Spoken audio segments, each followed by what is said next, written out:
De manos de la alcaldesa de Zaragoza, los presentadores Marimar Cariñena y Pedro Hernández y la directora general de CarTV recibían este premio que otorga el Periódico de Aragón.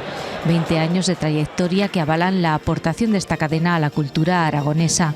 Que son cerca de 800 trabajadores los que día a día, con su compromiso, con su esfuerzo durante 20 años, con esa mirada de Aragón para Aragón, nos han traído nuestra televisión hasta aquí. Y también gracias a todos ustedes, a todos vosotros, a las productoras y a todos los que trabajáis y también a todos los aragoneses, porque nos dan su confianza.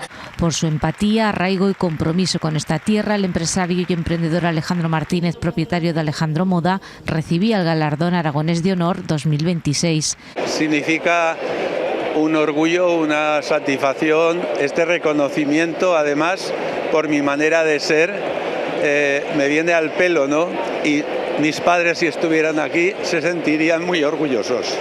Y la Fundación DEFA, que trabaja desde 1976 para lograr un mundo más accesible para las personas con discapacidad física, se llevaba el premio de Aragonés del Año. Y hoy nos sirve, pues eso, para visibilizar y que se nos vea a las personas con discapacidad por lo que hacemos, por lo que somos capaces, no por las apariencias.